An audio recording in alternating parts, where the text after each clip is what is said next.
আপনি যত বেশি ঈশ্বরের কাছাকাছি থাকার চেষ্টা করবেন, শয়তান তত বেশি আপনার নিকটবর্তী হবার সর্বোচ্চ চেষ্টা করবে। আপনি যত বেশি ঈশ্বরের সঙ্গে আপনার বন্ধুত্ব করবার চেষ্টা করবেন, শয়তান তত বেশি ঈশ্বরকে আপনার সামনে দোষ দেবার চেষ্টা করে যাবে। কারণ শয়তান নিজেই ঈশ্বরের নৈকট্য হারিয়েছে, আর তাই সে চায় যেন আপনি ঈশ্বরের নৈকট্যে থাকতে না পারেন। এটা শয়তানের হিংসা, এটা শয়তানের শত্রুতা। এটা করে শয়তান আপনাকে সর্বদা ঈশ্বরের বিপক্ষ তৈরি করে ঈশ্বরের সম্পর্কে দোষ দেবার চেষ্টা করে, যেন আপনিও মনে মনে ঈশ্বরকে একজন দোষী মনে করতে পারেন। জয় যিশু। পিতার সাথে গৌরব করি যে আজকে তিনি আমাকে আবার আপনাদের সাথে একত্রিত হবার সুযোগ করে দিয়েছেন। Hallelujah, hallelujah, hallelujah, hallelujah. খ্রিস্টতে প্রিয় ভাই এবং বোন, আমরা ঈশ্বরের বাক্য অধ্যয়ন করি অথবা স্টাডি করি অথবা আমরা পড়ি, কিন্তু আমরা যখন ঈশ্বরের বাক্য পড়ি তখন কি কখনো ঈশ্বরের বাক্যের মধ্যে নিজেকে ডুবিয়ে দিই, নাকি সাঁতার কাটার মতন উপর থেকে সাঁতার কেটে চলে আসি? আসুন আমরা ঈশ্বরের বাক্যের মধ্যে নিজেকে ডুবুরির মতন ডুবিয়ে দিই, যেন আমরা সেই বাক্যের গভীরে কি কি ধন সম্পদ আছে তা দেখতে পারি, স্পর্শ করতে পারি, বুঝতে পারি এবং আমাদের হৃদয়ে সেই ধন সংগ্রহ করতে পারি, যেন ঈশ্বর গৌরবান্বিত হন। Hallelujah, hallelujah. আসুন আমরা দানিয়েল 6 অধ্যায় 10 থেকে 27 পদ পর্যন্ত পড়ি। পত্রখানি স্বাক্ষরিত হইয়াছে। ইহা দানিয়েল যখন জানিতে পাইলেন তখন আপন গৃহে গেলেন। তাহার কুঠুরির বাতায়ন জেরুজালেমের দিকে খোলা ছিল। তিনি দিনের মধ্যে 3 বার জানু পাতিয়া আপন ঈশ্বরের সম্মুখে প্রার্থনা ও স্তব গান করিলেন, যেমন পূর্বে করিতেন। তখন সেই লোকেরা সমাগত হইয়া দেখিলেন দানিয়েল আপন ঈশ্বরের নিকটে অনুরোধ ও বিনতি করিতেছেন। তখন তাহারা রাজার নিকটে গিয়ে রাজকীয় প্রতিষেধের বিষয়ে রাজার কাছে এই নিবেদন করিলেন, হে রাজন, আপনি কি এই প্রতিষেধ পত্রে স্বাক্ষর করেন নাই যে কোনো ব্যক্তি 30 দিনের মধ্যে মহারাজ ব্যতীত কোন দেবতার বা মানুষের কাছে প্রার্থনা করে সে সিংহদের খাতে নিক্ষিপ্ত হইবে? রাজা উত্তর করিলেন, মাদীয়দের ও পার্শ্বিকদের আলোপ্য ব্যবস্থা অনুসারে তাহা স্থির হইয়াছে। তখন তাহারা রাজার সম্মুখে কহিলেন, হে রাজন, নির্বাসিত জিহুদীদের মধ্যবর্তী দানিয়েল আপনাকে ও আপনার স্বাক্ষরিত প্রতিষেধ মান্য করে নাই, কিন্তু প্রতিদিন 3 বার প্রার্থনা করে। রাজা এই কথা শুনিয়া অতিশয় ক্ষুণ্ণ মনা হইলেন এবং দানিয়েলকে উদ্ধার করিবার জন্য চেষ্টা করিলেন। সূর্যাস্ত পর্যন্ত তাহাকে রক্ষা করিতে অনেক যত্ন করিলেন। তখন ওই লোকেরা রাজার নিকটে সমাগত হইয়া রাজাকে কহিলেন, মহারাজ, জানিবেন যে কোনো প্রতিষেধ কি বিধি রাজা স্থির করিয়াছেন তাহা অন্যথা হইতে পারে না, মাদীয়দের ও পার্শ্বিকদের এই ব্যবস্থা। তখন রাজা আজ্ঞা দিলেন, তাই তাহারা দানিয়েলকে আনিয়া সিংহদের খাতে নিক্ষেপ করিলেন। রাজা দানিয়েলকে কহিলেন, তুমি অবিরত যাহার সেবা করিয়া থাকো, তোমার সেই ঈশ্বর তোমাকে রক্ষা করিবেন। পরে একখানি প্রস্তর আনা গেল ও খাতের মুখে স্থাপিত হইল, এবং দানিয়েলের বিষয়ে যেন কিছু পরিবর্তন না হয় এই জন্য রাজা আপনার মুদ্রায় ও আপন সম্ভ্রান্ত ব্যক্তিদের মুদ্রায় তাহা অঙ্কিত করিলেন। পরে রাজা আপন প্রাসাদে গিয়া উপবাসে রাত্রি যাপন করিলেন। আপনার সম্মুখে কোনো উপভোগের সামগ্রী আনিতে দিলেন না, তাহার নিদ্রাও হইল না। পরে রাজা অতি প্রত্যুষে উঠিয়া সিংহদের খাতের কাছে গেলেন, আর খাতের নিকটে গিয়া তিনি আর্তস্বর করিয়া দানিয়েলকে ডাকিলেন। রাজা দানিয়েলকে বললেন, হে জীবন্ত ঈশ্বরের সেবক দানিয়েল, তুমি অবিরত যাহার সেবা করো, তোমার সেই ঈশ্বর কি সিংহের মুখ হইতে তোমাকে রক্ষা করিতে পারিয়াছেন? তখন দানিয়েল রাজাকে কহিলেন, হে রাজন, চিরজীবী হও, আমার ঈশ্বর আপন দূত পাঠাইয়া সিংহগণের মুখ বদ্ধ করিয়াছেন। তাহারা আমার ক্ষতি করে নাই, কেননা তাহার সাক্ষাতে আমার নির্দোষিতা লক্ষিত হইল। এবং হে রাজন, আপনার সাক্ষাতেও আমি কোনো অপরাধ করি নাই। তখন রাজা অতিশয় আহ্লাদিত হইলেন এবং দানিয়েলকে খাত হইতে তুলিতে আজ্ঞা করিলেন। তাহাতে দানিয়েলকে খাত হইতে তুলিয়া লওয়া হইল, আর তাহার শরীরে কোনো প্রকার আঘাত দৃষ্ট হইল না, কারণ তিনি আপন ঈশ্বরে বিশ্বাস করিয়াছিলেন। পরে রাজা আজ্ঞা করিলেন, তাহাতে যাহারা দানিয়েলের উপরে দোষারোপ করিয়াছিল তাহাদিগকে আনিয়া তাহাদের বালক বালিকা ও স্ত্রী শুদ্ধ সিংহদের খাতে ফেলিয়া দেওয়া হইল। আর তাহারা খাতের তল স্পর্শ করিতে না করিতে সিংহগণ তাহাদেরকে আক্রমণ করিয়া তাহাদের সমস্ত অস্থি চূর্ণ করিল। তখন দারিয়াবাস রাজা সমস্ত পৃথিবী নিবাসী লোকবৃন্দ, জাতি ও ভাষাবাদীকে এই পত্র লিখিলেন, তোমাদের মহতি শান্তি হোক। আমি এই আজ্ঞা করিতেছি, আমার রাজ্যের অধীন সর্বস্থানে লোকেরা দানিয়েলের ঈশ্বরের সাক্ষাতে কম্পমান হোক ও ভয় করুক, কেননা তিনি জীবন্ত ঈশ্বর ও অনন্তকাল স্থায়ী, এবং তাহার রাজ্য অবিনশ্য ও তাহার কর্তৃত্ব শেষ পর্যন্ত থাকিবে। তিনি রক্ষা করেন ও উদ্ধার করেন, এবং তিনি স্বর্গ পৃথিবীতে চিহ্ন কার্য ও আশ্চর্য কার্য সাধন করেন। তিনি দানিয়েলকে সিংহদের হস্ত হইতে রক্ষা করিয়াছেন। আমেন। দারিয়াবাস রাজা একটি প্রতিষেধ লিখলেন এবং সেটা 1 মাস পালন করতে হবে। আর সেখানে লেখা ছিল, দেশের কেউ রাজাকে ছাড়া অন্য কারো, অন্য কোনো দেবতার বা নিজের গুণগান, প্রশংসা বা প্রার্থনা করতে পারবে না, শুধু রাজার নামে গুণগান করতে হবে। আর এটা যে অমান্য করবে তাকে সিংহের খাতে ফেলে দেয়া হবে, এবং সেটা সারা দেশে ছড়িয়ে দেওয়া হলো। একটা বিপদ। দানিয়েল যিনি ধার্মিক ব্যক্তি, যিনি ঈশ্বরকে প্রশংসা দেওয়া ছাড়া, ঈশ্বরের গুণগান করা ছাড়া তিনি থাকতে পারতেন না, যিনি প্রশংসা গীত ছাড়া থাকতে পারতেন না, যিনি ঈশ্বরকে বিহীন চলতে পারতেন না, তার কাছে এটা একটা মহা বিপদ, আপদ মতো। তিনি এখন কি করবেন? রাজার এই নিষেধাজ্ঞা বা এই প্রতিষেধ, তিনি এটা নিয়ে চিন্তা করলেন না, ভয় পেলেন না, তিনি এটা মাথায় ঢুকালেন না। তিনি এটা যখন শুনলেন, তিনি তখন নিজের ঘরে ফিরে আসলেন। লেখা আছে, তিনি নিজ গৃহে আসলেন। কি করলেন? এসে তার কুঠুরিতে উঠলেন, দরজা আটকালেন। কিন্তু জেরুজালেমের দিকে যে জানালাটা ছিল, সেই জানালাটা তিনি খুললেন, যেন জেরুজালেম দেখা যায়, জেরুজালেম মন্দির। কেন তিনি জেরুজালেমের মন্দিরের দিকের জানালা খুললেন? কেন তিনি কুঠুরির দরজা খোলা রাখলেন না, কিন্তু জেরুজালেম মন্দিরের দিকের যে জানালা সেটাকে তিনি খুললেন? কেন জেরুজালেম মন্দিরের দিকেরটা? কেন তিনি সমস্ত ঘর আটকে তিনি প্রার্থনায় বসলেন না? আমরা জানি রাজা সলোমন বলেছিল, আর যে কেউ এই মন্দিরের দিকে তাকিয়ে প্রার্থনা করবে, তুমি তার প্রার্থনা শ্রবণ করবে, তার উত্তর দিবে। এটা দানিয়েল জানতেন খুব ভালো করে, এবং সেটা বিশ্বাস করতেন যে আমি যদি ওই মন্দিরের দিকে তাকাই এবং ঈশ্বরকে ডাকি, তাহলে ঈশ্বর আমার প্রার্থনা শুনবেন। প্রিয় ভাই এবং বোন, এবং আমরা জানি জেরুজালেম মন্দির হলো প্রভু যীশু খ্রিস্টের প্রতিরূপ স্বরূপ। আর প্রভু শ্রীখ্রিস্ট যখন ক্রুশের উপরে মৃত্যুবরণ করলেন, তিরস্করণী চিরে গেল যে ওটা আমাদের আর প্রয়োজন নেই। কিন্তু যীশু খ্রিস্ট আসবার আগ পর্যন্ত জেরুজালেম মন্দির ছিল সেই প্রতীক স্বরূপ, যেদিকে তাকিয়ে প্রার্থনা করলে ঈশ্বর প্রার্থনা শুনবেন।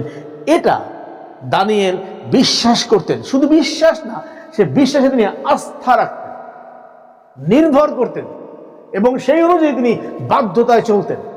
আর যখন তিনি সেই বাধ্যতায় পৌঁছালেন, আর তখন তিনি জেরুজালেম মন্দির দিকে তাকিয়ে ঈশ্বরের উদ্দেশ্যে গুণগান করতেন, প্রার্থনা করতেন, প্রশংসা গীত করতেন। প্রিয় ভাই এবং বোন, সারা রাজ্যে ঢোল পিটিয়ে দেওয়া হয়েছে যে কেউ অন্য দেবতার নামে গুণগান করতে পারবে না। আর সেই মুহূর্তে দানিয়েল এসে ঈশ্বরের উদ্দেশ্যে জেরুজালেম মন্দিরের দিকে তাকিয়ে প্রার্থনা করছেন দিনে 3 বার। দিনে 3 বার। প্রিয় ভাই এবং বোন, দিনে 3 বার, কতখানি সাহস! তিনি সেখানে প্রশংসা গীত করছেন। লেখা আছে তিনি গান গাইছেন, প্রশংসা গীত গাচ্ছেন। আর গান মনে মনে গাওয়া যায় না, সাউন্ড করতে হয়, বা শব্দ উচ্চারণ করতে হয়, বা তাকে কণ্ঠ ছাড়তে হয়। আর সেই শব্দ অবশ্যই বাইরে যাবে। আর সে জানতো চারিদিকে তার শত্রু, তারপরেও সে এই কাজগুলো করত, যে সে দিনে 3 বার ঈশ্বরকে ডাকতো, প্রশংসা গীত করতো, তাও আবার জানালা খোলা রাখে। কোন দিকে? জেরুজালেমের দিকে জানালা। দ্বিতীয় তিমোথেও 1:7 লেখা আছে, ঈশ্বর তিনি আমাদেরকে ভীরুতার আত্মা দেন নাই, কিন্তু শক্তির, প্রেমের আত্মা দিয়েছেন। প্রিয় ভাই এবং বোন, আর যখন আমাদেরকে ভীরুতার আত্মা দেওয়া হয় না, তার মানে সে প্রেম ও শক্তির আত্মা, মানে সাহসের আত্মা। আর যখন দানিয়েল জানতেন যে ঈশ্বর আমাদেরকে সাহসের আত্মা দিয়েছেন, ভীরুতার আত্মা নয়, আর তখন তিনি সেই বিশ্বাসকে তিনি সাহস রূপে নিয়েছেন যে আমি বিশ্বাস করি আমার যিনি প্রভু, আমার যিনি কর্তা ঈশ্বর, তিনি আমাকে এই সকল বিষয় থেকে রক্ষা করবেন। আমি আগে তার জন্য আমার কাজ করি। বাইবেল কি বলে? তুমি তোমার সমস্ত মন, প্রাণ, শক্তি দিয়ে আপন ঈশ্বর সদাপ্রভুকে প্রেম করো, ইহা প্রথম এবং প্রধান আজ্ঞা বা মহান আজ্ঞা। দানিয়েল এটা বিশ্বাস করতেন। প্রিয় ভাই বোন, আমরা বিশ্বাস করি কিন্তু আমরা সাহসী হই না। আমরা বিশ্বাসী কিন্তু আমরা আমাদের মুখ খুলতে ভয় পাই। আমরা বিশ্বাসী কিন্তু আমরা অন্তরে ভয় পাই না। ভাই আমরা বিশ্বাসী ঠিক আছে, কিন্তু এটা করা যাবে না। এটা করলে আমাদের উপরে অনেক ধরনের অত্যাচার আসবে। আমরা অনেক বিজাতীয়দের মধ্যে থাকি, এখানে এইগুলো করা যাবে না। আমরা প্রার্থনা করি, দরজা আটকে দিয়ে মনে মনে শুধু আমরা শুনি, এভাবে কথা বলি যেন অন্যরা না শোনে, না জানি আবার কোন বিপদ আমাদের কাছে চলে আসে। আমরা ভয় পাই ঈশ্বরের নাম উচ্চারণ করতে, আর ফলাফল কি? ঈশ্বর লজ্জিত হন। তিনি বলছেন কি? যে কেউ আমাকে মনুষ্যদের সাক্ষাতে স্বীকার করে, আমিও তাহাকে আমার পিতার সামনে স্বীকার করি। আমেন। দানিয়েল এটাকে বিশ্বাস করতেন। শুধু বিশ্বাস করে তিনি স্থির থাকেন নাই, তিনি সেই বিশ্বাস অনুযায়ী তিনি তার সাহসের আত্মাকে তিনি সঞ্জীবিত করেছেন। আর সাহসের আত্মা যখন সঞ্জীবিত হয়েছে, তখন তিনি আস্থা পেয়েছেন যে ইয়েস, আমার বাবা, আমার পিতা, আমার প্রভু, আমার কর্তা, তিনি আমাকে দেখবেন। আমরা পারি না, আমাদের ভিতরে সাহসের আত্মা নাই, অথচ ঈশ্বর আমাদেরকে সাহসের আত্মা দিয়েছেন, কিন্তু আমরা রিসিভ করি নাই। আমাদের ঘরে খাবার আছে, কিন্তু আমরা খাবার খাই না, ভয়ে, না জানি অভাব চলে আসে, না জানি কম পড়ে যায়। কিন্তু প্রিয় ভাই বোন, যখন আপনি বিশ্বাসী, তখন আমার অভাব হইবে না।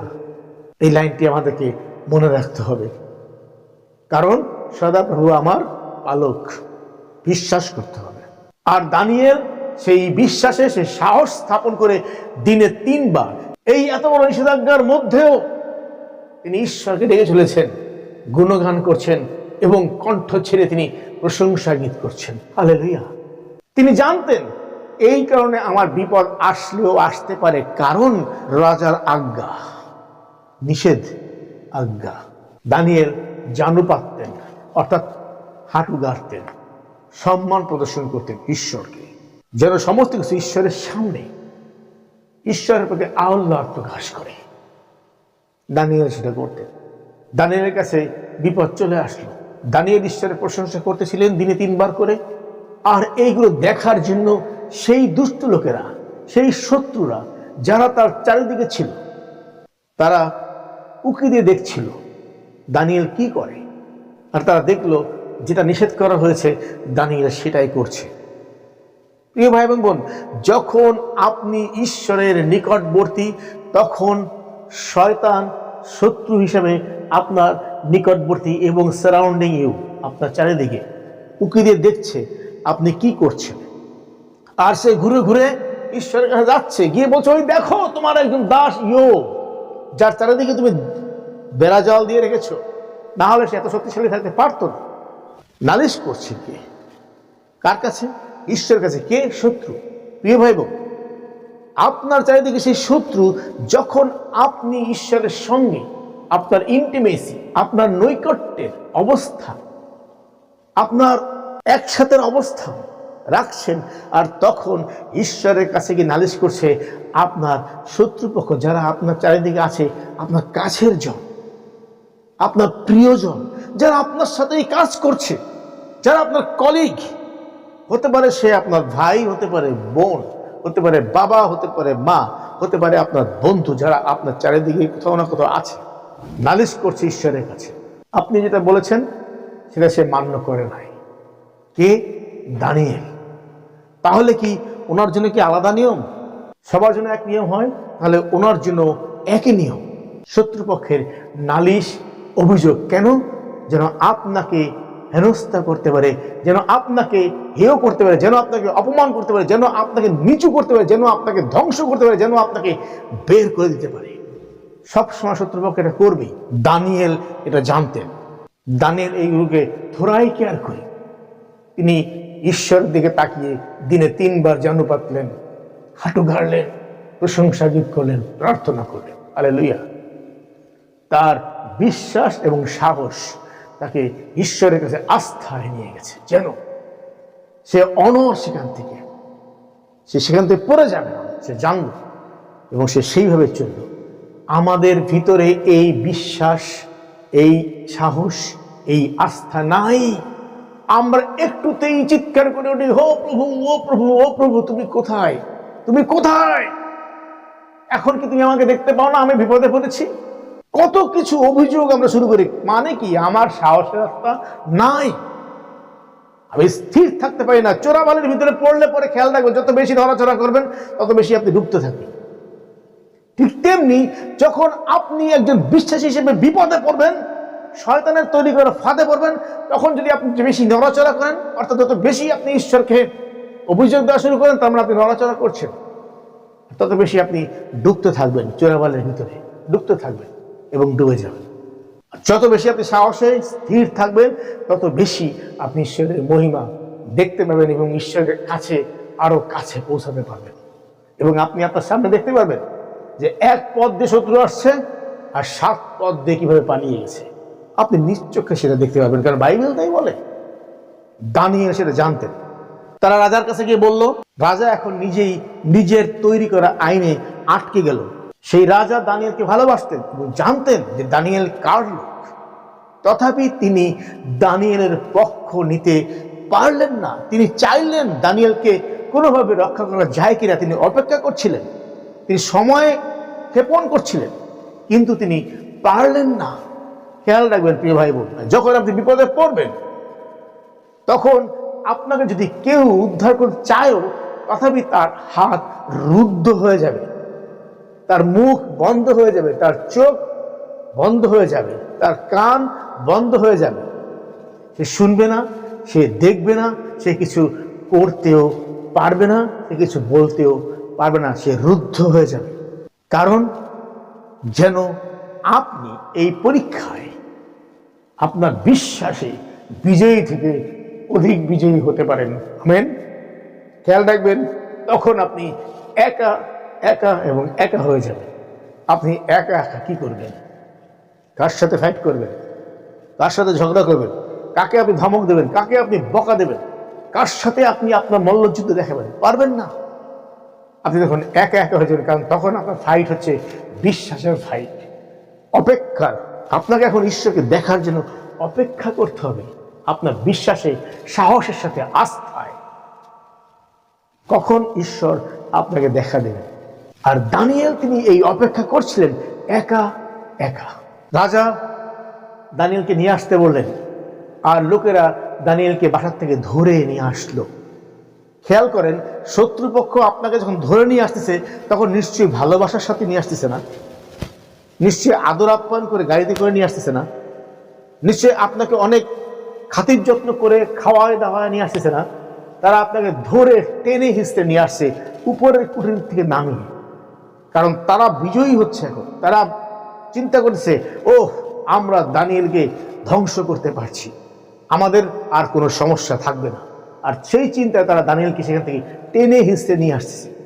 আমাদের যখন এরকম বিপদ আসে, তখন আমাদের প্রতি এই ঘটনাগুলো ঘটে, অনেক লোক তখন আমাদের দিকে আঙ্গুল তুলে, হ্যাঁ ও তো এরকম, হ্যাঁ হ্যাঁ মিল্টনকে চিনি তো, ওই এই উল্টা পাল্টা কথা বলে ফেলে খালি। মানুষের কাছে গিয়ে ও যিশুকে বলে, অমুকরে বলে, তমুকরে বলে, এই করে সেই করে, এই বলে বেড়ায়, বাইবেল দিয়ে ঘুরে বেড়ায়। ও না থাকাই ভালো, ওরা সরাও, কিন্তু সরাও, ও না থাকাই ভালো। ও আসে, ও আমাদের অনেক ক্ষতি করে, অনেক মুখ ফোটে তখন আশপাশ থেকে। শত্রুপক্ষ অনেক জন্ম নেয় তখন, চারিদিক থেকে একটা টেনা হাসা হয় এবং তাকে মানসিকভাবে টর্চার করে নিয়ে আসা হয়, এনে রাজার সামনে দাঁড় করানো হয়। এবং রাজা যখন অনুমতি দেয়, ওকে ঠিক আছে, যে নিয়ম হয়েছে সেই নিয়মেই তার প্রতি একই জিনিস, একই বিষয় ঘটুক।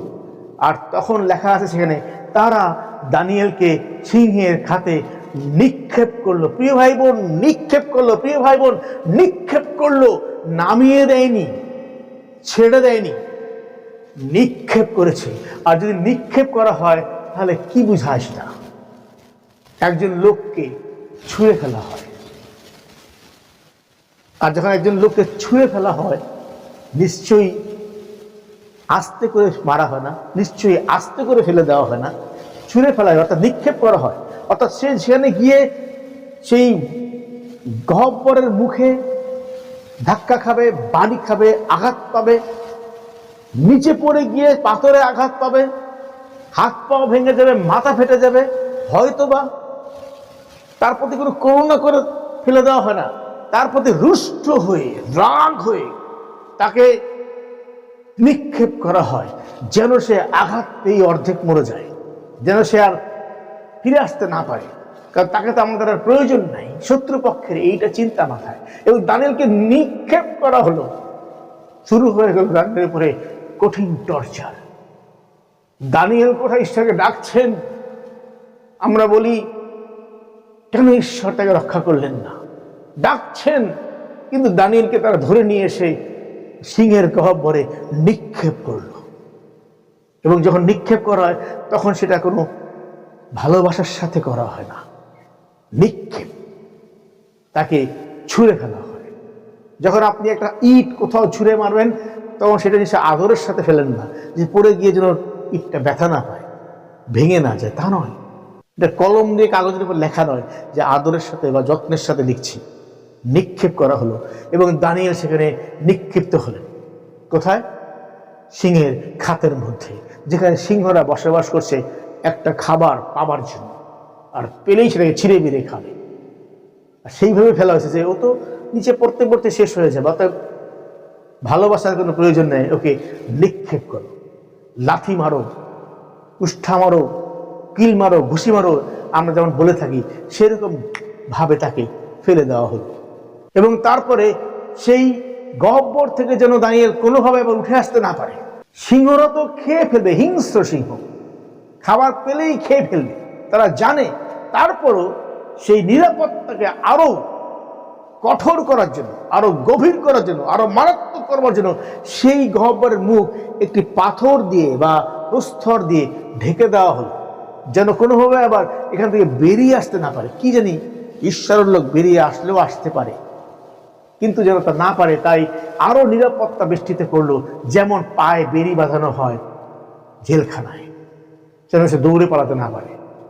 আর দানিয়েলকেও তাই করলো, প্রস্তর দিয়ে তাকে ঢেকে দিল, তুমি সিংহের গহ্বরে মরো। এবং তারা নিশ্চিত দানিয়েল শেষ, এবং তারা নিশ্চিন্তে বাসায় চলে গেল। তারা তাদের আনন্দ করতে থাকলো। প্রিয় ভাই বোন, যখন আমাদের কাছে এরকম বিপদ আসে, আমাদের উপরে এরকম অত্যাচার আসে, আমাদের উপরে পরীক্ষা আসে, তখন আমাদের আশেপাশের বন্ধু বান্ধবরা, প্রিয়জনরা, তারা আনন্দে মত্ত থাকে। তারাও আমাদেরকে পারলে নিক্ষেপ করে, নিজ হাতে না পারলেও মনে মনে, একদম ঠিক কাজ হয়েছে, একদম ভালো হয়েছে, মর বেটা, ভালো কাজ করছিস তোরা, যেটা করছিস একদম, এই শয়তানটা গেছে, আমরা বাঁচছি। নিক্ষেপ করা, তারা নিক্ষেপ কর। এবার এইভাবেই বলি, আমরা যদি নিজ হাতে কিছু করতে নাও পারি, অন্তত মনের ক্ষুধা মেটানোর জন্য কিছু গালি দিই, ঠিক না? আর দানিয়েল সেই বিষয়গুলো দিতে যাচ্ছিলেন, কিন্তু দানিয়েল নীরব। দানিয়েল চেঁচামেচি করলেন না, কাঁদলেন না, চিৎকার করে বললেন না, বাঁচাও, আমাকে বাঁচাও। দানিয়েল এটা বললেন না। দানিয়েল ঈশ্বরের কাছে হাত তুলেন না, কই আমাকে বাঁচাচ্ছ না কেন, আমি সব সময় তোমাকে ডাকি, কিন্তু এখন তুমি কোথায়? তিনি বলছেন না। তিনি পরীক্ষার সময় নীরব, একা তিনি পরীক্ষা দিচ্ছেন। পরীক্ষার হলে তিনি কাউকে কোনো বিষয় নিয়ে অনুনয় বিনয় করলেন, রাজামশাই আপনার পাও ধরি, আমাকে এবারের মতো মাফ করে দেন, আর জীবনেও আমি আপনার কথার অবাধ্য হব না। তিনি বলেননি। কেন? কারণ তিনি জানেন আমি আসল রাজার সেবা করছিলাম, তিনি এই রাজার উপরের রাজা। আপনার আমার বিপদ আসবে, অবশ্যই আসবে, যখন আপনি আমি বিশ্বাসী। কিন্তু এই বিপদ যখন আসে তখন আপনি আমি কি করি? লুকাই, পালাই, আমাদেরকে বদ্ধ করে রাখি যেন কেউ আমাকে দেখতে না পায়, তাহলে বুঝতে হবে আপনি ঈশ্বরকে জগতের সামনে স্বীকার করছেন না। এই আলো যদি প্রকাশিতই না হয়, তাহলে এই আলোর কি প্রয়োজন? এই বাল্বের কি প্রয়োজন? এই আমার কি প্রয়োজন যদি আমার ভিতরের বিশ্বাস আমার ভিতর থেকে অন্যের কাছে প্রকাশিত না হয়? তাহলে আর কি প্রয়োজন আমাকে ঈশ্বরের? ঈশ্বর তো আমাকে তৈরি করেছেন ওই জন্য যেন আমার ভিতরে দাঁড়িয়ে তিনি তাকে দেখাতে পারেন অন্যের কাছে, এই দেখো আমি সেই জ্যোতি, সেই আলো, সেই পথ, সেই জীবন, আমার কাছে আসুক।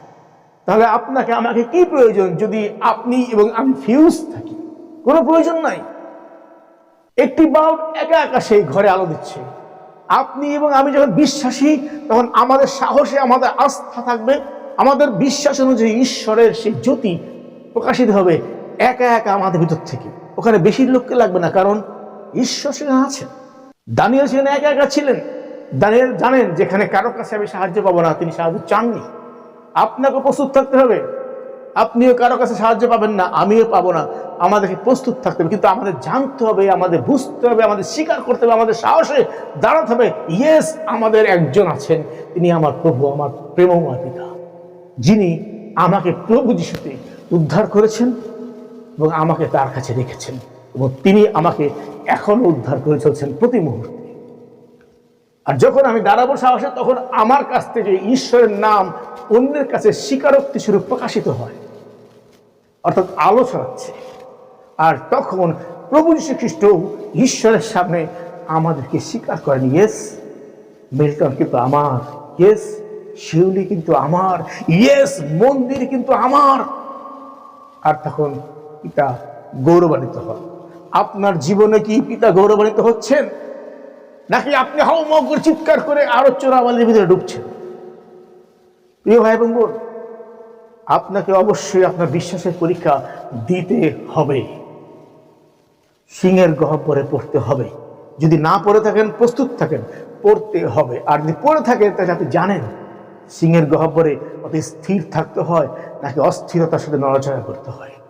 দানিয়েল পড়লেন সেখানে। আমরা জানি না তারপর ওখানে কি মারামারি হয়েছে না কি হয়েছে, কিন্তু সকালে আমরা জানি, সকালে যখন তাকে ডাকা হলো, তখন আমরা দানিয়েলের কণ্ঠস্বর শুনতে পেলাম। হালেলুয়া! কণ্ঠস্বর, দানিয়েলের ভয়েস শুনতে পেলাম।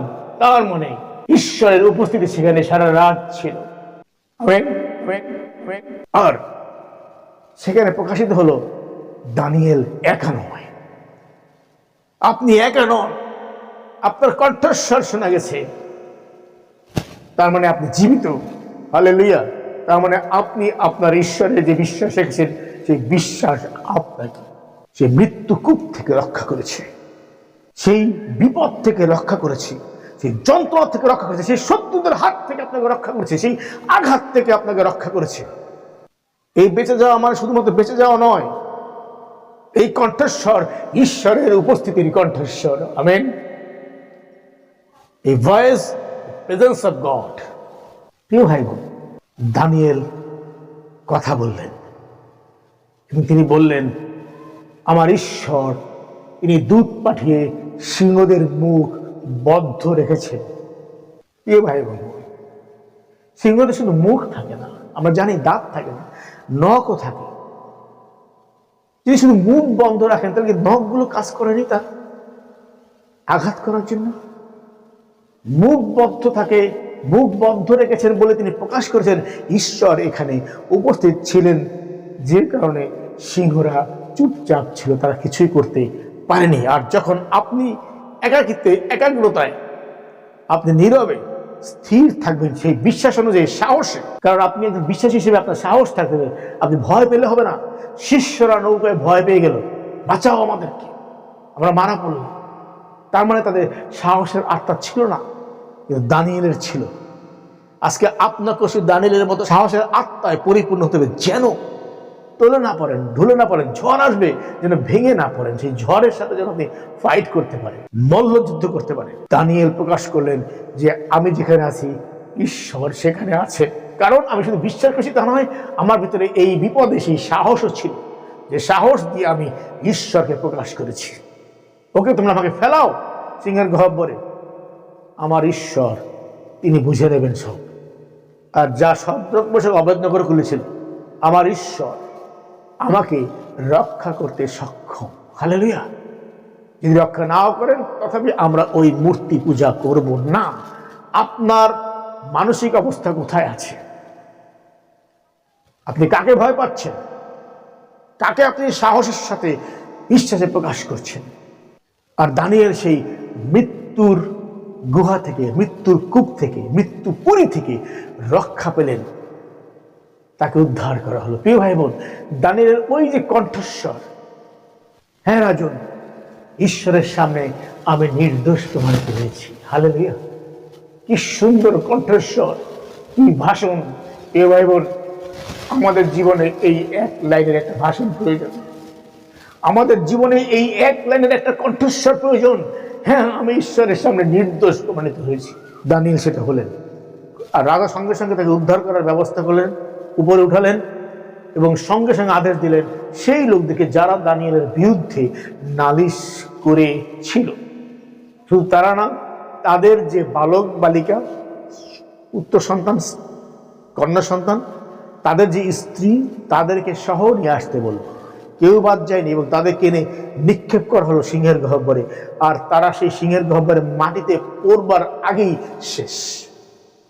শুধু তাই না, লেখা আছে হাড় সহ শেষ। প্রিয় ভাই বোন, কি মনে করেন পরীক্ষার পরে ঈশ্বর কি চুপচাপ থাকে? আপনার পরীক্ষায় যখন আপনি পাশ করেন, তখন কি ঈশ্বর চুপচাপ থাকেন? এতক্ষণ তিনি নীরব ছিলেন, তিনি দেখছিলেন তার সন্তান কি করে। আর যখন তিনি দেখলেন তার সন্তান তাকে মহিমান্বিত করেছেন, তখন কি তিনি চুপ থাকবেন? তিনি এই শত্রুদের প্রত্যেককে ধরবেন, তাদের সাথে জড়িত প্রত্যেককে ধরবেন। এটা প্রমাণিত। দানিয়েলের জীবন, এটা আপনার জীবন আছে, আপনি খুঁজেন পাবেন। আমার জীবন আছে। এই শত্রুদেরকে তিনি ধরবেন এবং ধরে তিনি তাদেরকে একদম শেষ করবেন। এটা ঈশ্বরের কাজ। কারণ তিনি তাকে গালি দিলে তিনি সহ্য করেন, কিন্তু তার সন্তানদেরকে যদি কেউ ক্ষতি করে, তিনি সেটা সহ্য করেন না। কারণ সন্তানেরা তার চোখের মণি, আর এই মণিতে ময়লা পড়লে পরে তো তিনি পরিষ্কার করবেনই। প্রিয় ভাই বোন, আপনি সেই ধার্মিক ব্যক্তি যিনি ঈশ্বরের চোখের মণি। হালেলুয়া। দানিয়েলকে তিনি রক্ষা করে সেটা দেখালেন, আপনাকেও তিনি সেটা রক্ষা করে দেখাচ্ছেন এখনো, প্রতি মুহূর্তে। আপনি কি বিশ্বাস করার পরে সেই বিশ্বাসকে সাহসে প্রকাশিত করেছেন কিনা? আমাদের সেটা করতে হবে। প্রিয় ভাই, আসেন আমরা আজকে দানিয়েলের জীবনের এই শিক্ষা আমাদের জীবনে গ্রহণ করি এবং আমরা দানিয়েলের মতো সাহসী হই। যখন আপনি ঈশ্বরের সঙ্গে, তখন আপনাকে একা নিজেকে প্রকাশ করতে হবে। কিন্তু খেয়াল রাখবেন, আপনি একা নন, আপনার ঈশ্বরের উপস্থিতি আছে। হালেলুয়া। আসুন, আজকে আপনার জীবনে সেই সুযোগ এসেছে ঈশ্বরকে দেখানোর জন্য, ঈশ্বরকে মহিমান্বিত করবার জন্য, সিংহের গহ্বরে পড়বার জন্য এবং সেখান থেকে নিজেকে আবার উদ্ধার করার ব্যবস্থা করার জন্য আপনার সেই সুযোগ এসেছে, সময় এসেছে। আপনি কি পালাবেন, নাকি আপনি প্রস্তুতি নিচ্ছেন সেই অবস্থার জন্য? ঈশ্বর চান যেন আপনি না পালান। ঈশ্বর বলছেন যেন আপনি প্রস্তুতি নেন এবং ঈশ্বরকে মহিমান্বিত করেন, যেন ঈশ্বরও আপনাকে জগতের সামনে উচ্চ উঠাতে পারেন, যেন ঈশ্বরও নিজের পরিত্রাণ অন্যের কাছে প্রকাশ করতে পারেন। ঈশ্বর সেটা চাচ্ছেন আপনার মধ্যে দিয়ে। আপনি সেই বাল্ব যার মধ্যে সেই জ্যোতি দাঁড়িয়ে আলো প্রকাশ করতে চাচ্ছে, আপনি সেই। আসুন, আমরা শুধুমাত্র বিশ্বাসী না হই, কিন্তু আমাদের সেই বিশ্বাসকে সাহসে প্রকাশ করি, আর তাহাতে প্রমাণিত হয়, ইয়েস, আমি সত্যি সত্যি ঈশ্বরে নির্ভর করি, তিনি আমার একমাত্র উপায়, আশ্রয়, দুর্গ বল। আমেন। ধন্যবাদ সকলকে, ভালো থাকবেন।